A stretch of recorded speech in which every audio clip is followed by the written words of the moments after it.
determinar por la aparición de hemorragia de otro origen, tipo la epistaxis o la hemoptisis, en la cual el paciente puede tragar la sangre, ¿no? O puede tragar el esputo sanguinolento y producir un vómito horráceo, ¿ya? Y no por origen gástrico, sino por la sangre digerida, proveniente tanto del aparato respiratorio inferior como del superior, en este caso la epistaxis. Hay que evidenciar las pseudomelenas, sobre todo en las ingestas de alimentos con pigmentos tipo beterraga, tipo chicha morada, ¿no? Sobre todo la chicha morada hecho con sustancias pigmentadas sintéticas, lo cual puede traer una pseudomelena, esas negras, pero que al final, al momento en que se diluyen en el agua del inodoro, pueden pintar, ya que son pigmentos, ¿no? Otra de las causas de pseudomelena que se debe de averiguar, aparte de la ingesta de alimentos de este tipo, es la ingesta de medicamentos ricos en fierro, por ejemplo, el sulfato ferroso, que puede ocasionar pseudomelena, esas negras, en pacientes, sobre todo si son consumidores de sulfato ferroso en forma crónica. El bismutol, que es un medicamento que se utiliza como antiácido y ayuda en procesos diarreicos, también puede dar pseudomelena, ya sobre todo en ingestas abundantes de las sales de bismuto. Y otro diagnóstico diferencial sería con hemorragia digestiva baja, ¿no? Sobre todo si es que encontramos un paciente con tránsito aumentado, ¿no? Entonces, si es que hay hematoquesia presente, hay que evaluar la presencia o no de diarreas previas o de signos de tránsito intestinal aumentado que nos podría determinar una hemorragia digestiva alta, ¿no? Antes que una baja, ya que el signo de hematoquesia es particularmente presente en las hemorragias digestivas bajas. El pronóstico lo podemos hacer mediante esta escala de Glasgow, pero el pronóstico principal se basa en tres componentes: la edad, las enfermedades asociadas que presenta el paciente y las características de la hemorragia. Este es predictivo de la recidiva y de la mortalidad del paciente. En cuanto a un paciente de 65 años, mayor de 60 años, más o menos hay una incidencia del 14 a 39% de recidiva y de mortalidad comparado con los menores de 60 años, donde se asume que la mortalidad es nula en hemorragias bien controladas y en hemorragias de reciente inicio. La recidiva se determina endoscópicamente, el pronóstico de recidiva, perdón, se puede determinar endoscópicamente cuando las úlceras están presentes en la curvatura menor y en la cara posterior del bulbo duodenal, ya que en estos sitios se pueden lesionar las arterias gástrica izquierda y la gastroduodenal respectivamente, y determinan una mayor dificultad de aplicación terapéutica endoscópica por el difícil acceso a estas zonas en las zonas del estómago. ¿Cuáles son los signos endoscópicos de recidiva, los signos endoscópicos de hemorragia reciente, perdón, para una recidiva? La hemorragia activa más o menos tiene un 55 a 100% de probabilidades de recidiva después de la primera endoscopía. El vaso visible sin hemorragia activa, un 43 al 100% en algunos casos. El coágulo adherido sobre la úlcera, o sea, una hemorragia ya detenida, un 35%, y los restos de hematina en una hemorragia detenida antigua, un 5 a 10%. Si no hay signos de ninguno de este tipo, o sea, no hay signos de hemorragia reciente, más o menos la probabilidad de residuo es del 0 a 5%.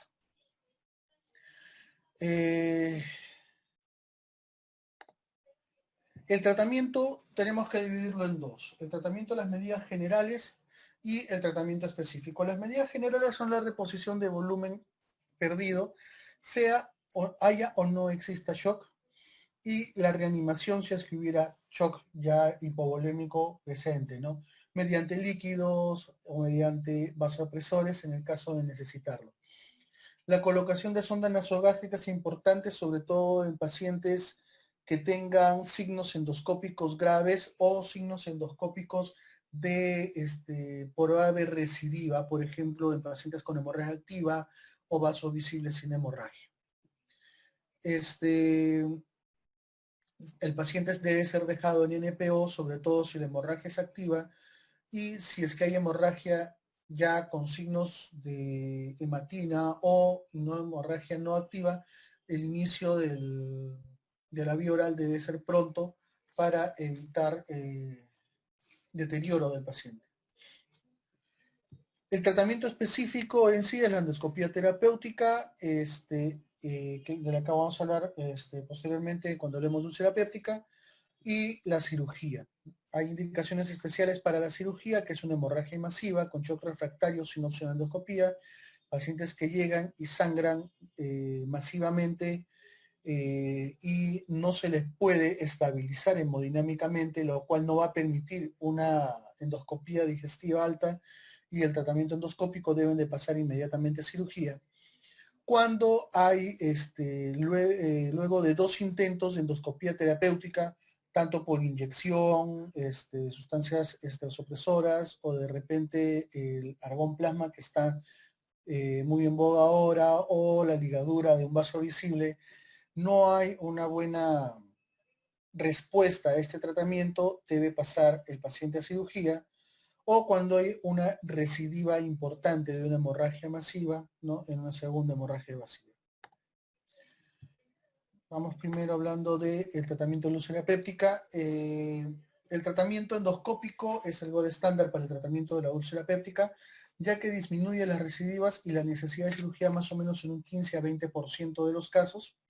Y se puede utilizar las inyecciones de adrenalina o asociado a polidocanol al 1% en la base de la úlcera, o la electrocoagulación o la utilización de láser como electrocauterio o como les dije el gas argón, o también se puede utilizar clips hemostáticos cuando se encuentran vasos visibles sangrantes o bandas elásticas muy semejantes a las que se utilizan para las varices esofágicas rotas.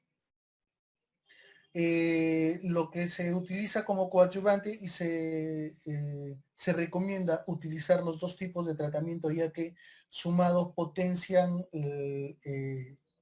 la respuesta terapéutica y disminuyen aún más la mortalidad y la propensión a la recidiva de parte de la hemorragia digestiva, es la utilización de inhibidores de bomba de protones como omeprazol, pantoprazol, etc.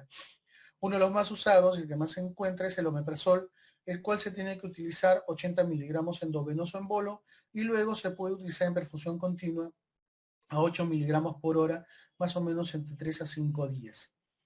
Se puede utilizar también en pacientes que no tienen signos de hemorragia digestiva activa y que toleran la vía oral a 40 miligramos vía oral cada 12 horas. Es muy importante utilizar este medicamento, como les digo, porque esto va a estabilizar la pared gástrica, disminuyendo la secreción ácida y alcalinizando ligeramente la secreción, de tal forma que va a permitir la cicatrización de las lesiones por parte del organismo. En cuanto al tratamiento de las varices esofágicas, aparte del tratamiento endoscópico y el tratamiento antibiótico, muy importante en pacientes con varices esofágicas, ya que disminuyen la mortalidad por sepsis en estos pacientes, que es muy frecuente, se utilizan medicamentos para este tratamiento hemostático, como la vasopresina o su análogo la terlipresina, el cual tenemos ahí, que es un derivado sintético de la vasopresina, en una dosis de 1 miligramo en pacientes con menos de 50 kilos, o de 1.5 entre 50 y 72 miligramos en pacientes mayores de 70 kilos, endovenoso cada 4 horas. Esto da vasoconstricción esplácnica, lo cual disminuye el flujo sanguíneo y disminuye la presión portal, por lo cual va a disminuir el sangrado en sí. El problema de la terlipricina es que da efectos sistémicos también de vasoconstricción, por lo cual no se debe utilizar en pacientes coronarios crónicos o coronarios agudos. Otra alternativa que no tiene efectos sistémicos es la somatostatina o su análogo sintético, el octreótido.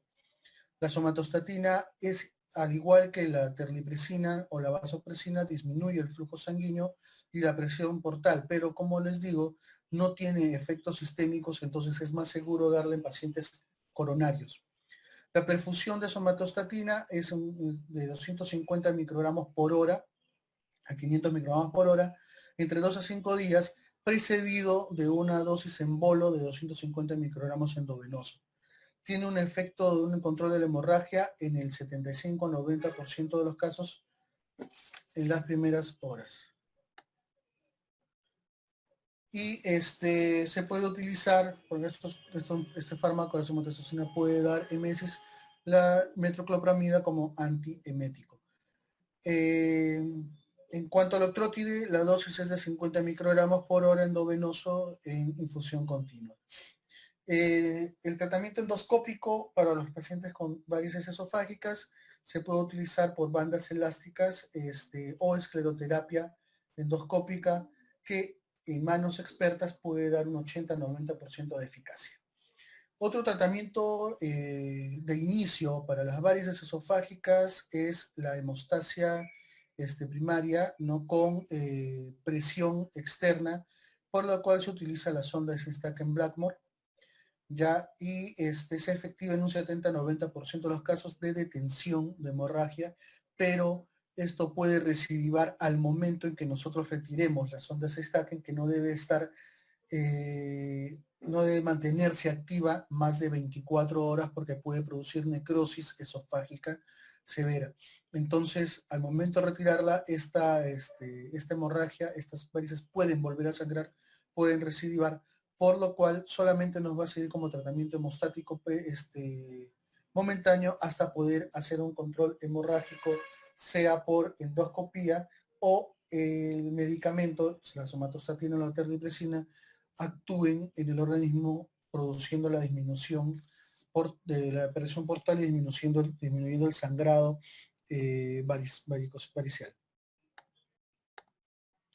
Importante en todo paciente con úlcera duodenal es el tratamiento del Helicobacter pylori, ya que esta es una bacteria que se ha visto que es responsable de muchos de los casos de úlceras gástricas, y se utiliza inhibidores de bomba de protones con las combinaciones presentes de antibióticos como claritromicina más amoxicilina más metronidazol, toxiciclina más metronidazol, y en caso de alergias a las penicilinas, claritromicina más levofloxacino. Muy bien. Eso sería todo por la clase de hoy. No sé si tienen alguna pregunta sobre hemorragia digestiva alta. Como les digo, mañana vamos a continuar con la parte de hemorragia digestiva baja. Si tienen alguna pregunta, por favor, los escucho. Doctor, en el primer tratamiento, ¿podemos reemplazar la claritromicina por levofloxacino? ¿Sería mejor para evitar la resistencia?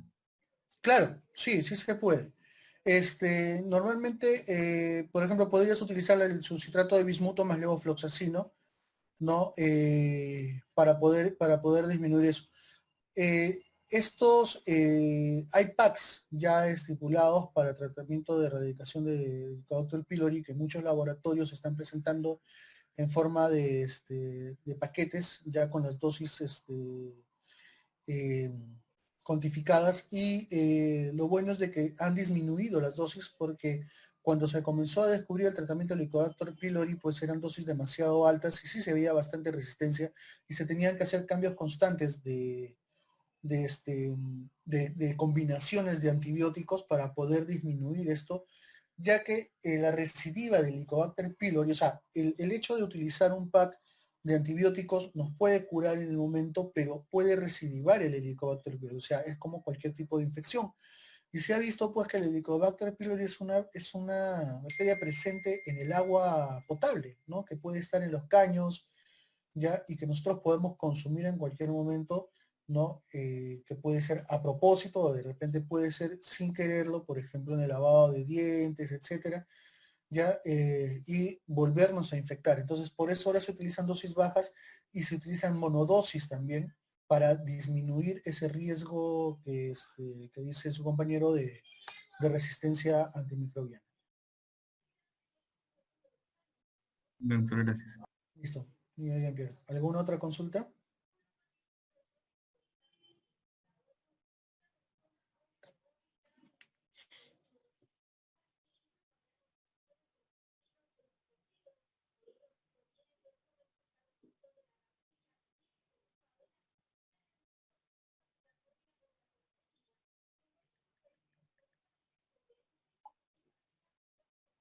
Muy bien.